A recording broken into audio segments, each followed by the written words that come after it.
Greetings everyone, welcome to Chess Advance. This is a game from round 6 of Tata Steel Masters Edition 2023 and this is a game between Magnus Carlsen and Jorden Van Foreest. And Magnus is in a tough spot because Magnus is in a must-win situation as he has already lost 2 classical games in a row. And yes, you heard that right, Magnus lost 2 classical games in a row, not something you'll see very often. But okay, let's see how Magnus does it. So without further ado, let's start with this game. Jorden starts with e4 and Magnus goes for an opening which is very much helpful if you want to win the game with the black pieces. And yes, Magnus goes for the Sicilian opening and Magnus plays c5. Okay, Jorden starts with knight e3 and Magnus goes for e6. But okay, Jorden goes for d4 and Magnus captures it. C captures, knight captures, and Magnus goes for knight c6. Okay, Jorden goes for knight c3, Taimano variation of Sicilian, and Magnus goes for queen c7, Basico variation of Taimano. And there are many moves in this position. You can go for something like f4, you can play bishop to c4, you can even go for bishop to e3, and you can even play bishop to e2, and which is exactly what Jorden does. He plays bishop to e2, hinting at maybe he wants to castle kingside, but that's not something you'll see very often in Taimano variation. But okay, Magnus plays the main line, he goes for a6, not allowing any knight jumps with knight to b5. And okay, Jorden trades once. He goes knight captures on c6, queen captures and goes for bishop to e3. And Magnus goes for b5 in this position, showing Jorden that he's definitely ready for a fight in this position. Okay, Jorden plays bishop to f3 and Magnus goes for the very nice bishop b7. As e5 is never a threat because you'll just play queen c7 and after like bishop captures, queen captures, the game will go on. So okay, Jorden goes for queen to d4, centralizing the queen, very nice move by Jorden. And Magnus goes for queen to d6, asking Jorden if he's interested in any queen trades early on, and Jorden goes for it. Jorden captures, queen captures, bishop captures, and Jorden goes for the queenside castle. Okay, now your bishop is attacked, and Magnus goes for bishop to e5. Jorden goes for bishop to d4, and Magnus goes for d6. Now you might think like captures on e5 will just double ruin your pawn structure, but not really, because it's going to be very difficult to push that pawn to e5 as there's too much pressure on this e5 square. And White's light square bishop is mostly going to move and White is going to play something like f4 in the future. So this e5 pawn, doubled e5 pawn is going to come in very handy in the future. So instead of going for something like this, Jorden goes for bishop back to e2 as that bishop wasn't doing much on that diagonal, and Magnus goes for knight to f6, developing that knight with the tempo as now the e4 square, e4 pawn is under attack and Jorden defends it. Jorden plays f3 and Magnus goes for king to e7, connecting rooks, and Jorden goes for a weird a3.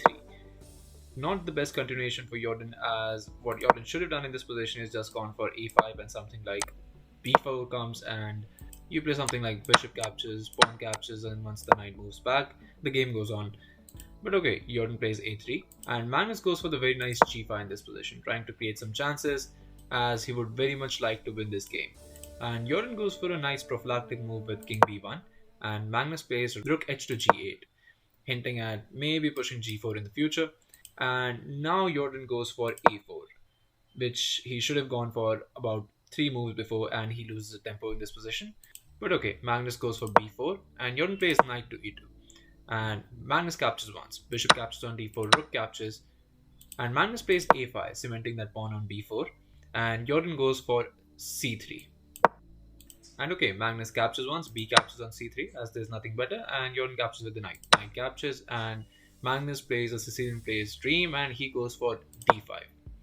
And okay, Jorden captures, e captures, knight captures, and bishop captures, and Jorden goes for the very nice rook to c1.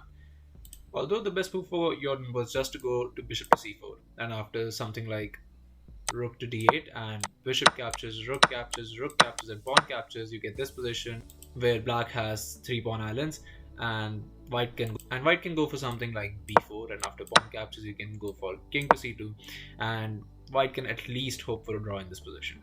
But okay, Jorden plays rook to c1 and Magnus goes for king to f6, and Jorden now goes for bishop to c4. And you don't want to trade this bishop if you want to keep the chances alive of winning this game. So Magnus moves it back and Magnus goes for bishop to b7. And Jorden now goes for b4 and Magnus captures, a captures, and Jorden goes for bishop to b3. And Magnus in this position goes for rook to a5. But the best continuation for Magnus in this position was just to go for rook g to d8, and And after something like rook captures on b4 and bishop to a6 and something like rook b1 and moving the rook back as you don't want to exchange rooks because you're in a must-win situation, and something like king b2 and h5, the game goes on. But Magnus chooses a different approach as he plays rook to a5 and Jorden goes for rook captures on b4. And instead of moving the bishop to a6, which you would normally expect, Magnus moves the bishop to a8 as he probably wants to keep the tension alive in this diagonal after he plays something like g4. But okay, Jorden plays king to b2 and Magnus goes for h5. But okay, Jorden goes for h3 and Magnus goes for rook to e5, going for some rook to e2 action, and Jorden plays rook to c2. And okay, Magnus goes for h4. And the situation on the clock is there's some 25 minutes for Jorden while there is 40 minutes for Magnus. Jorden goes for rook to b5 in this position, asking Magnus if he wants to exchange a pair of rook. And Magnus takes this opportunity to introduce the passive rook into the position and plays rook to d8. Jorden exchanges a pair of rooks, rook captures, king captures, and Jorden goes for a5. Okay, Magnus plays king to f4 and Jorden goes for rook to c7, attacking the f7 pawn. And so here you're in a position where your f7 pawn is attacked and you're in a must-win situation, and you have to try and create something out of this drawish endgame. So pause the video and try to find the best move for Magnus in this position while I give you a couple of seconds. So congratulations to everyone who was able to find this move, and the move is actually bishop to d5. That's right, just giving up the f7 pawn to try and create some chances in the position. And okay, Jorden captures it, rook captures with a check, and Magnus goes king to g3, and Jorden exchanges the bishops as well. Bishop captures, rook captures, and Jorden pushes the pawn to a6.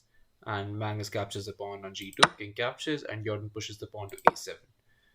Okay, Magnus puts the rook behind the passed pawn and plays rook to a5, and Jorden plays king to c3.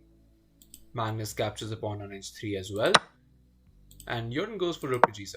There's not many ways you can save the g5 pawn, so Magnus just advances it, and Magnus goes for g4 to try and create some chances in the position, as if rook captures, then you can eliminate this passed pawn as well. So Jorden captures with the f pawn, and Jorden captures f captures on g4, and Magnus goes for king to g3, hoping to push the h pawn to victory, and Jorden goes for king to b4. And Magnus plays rook to a6, Jorden goes for king to b5, and Magnus takes the rook all the way back, and Magnus plays rook to a1, and Jorden goes for king to b6. Okay, Magnus plays h3, and Jorden pushes his pawn as well. Jorden goes g5, and Magnus pushes h2. And Jorden goes for rook to h7 as it's forced, and Magnus gives a few checks, rook to b1 check, king to c7, rook to c1 check, king to b7, rook to b1 check, and king to c1, and rook to a1, attacking the pawn. And Jorden repeats. Jorden plays king to b7, and rook to b1 check, king to c7, rook to a1. And Jorden repeats once more and plays king to b7, and it was in this position on move 54 that players agreed to a draw, as there's nothing more to be done in this position. So yeah, a near perfect game by both the players, and Magnus tried to create some chances, but in the end he was not successful in winning the game. But definitely a very nice game by both players. So yeah, thank you all for watching, and I'll be coming up with another amazing game from Tata Steel Masters Edition, so stay tuned for that, and I'll see you guys very soon. Thank you all.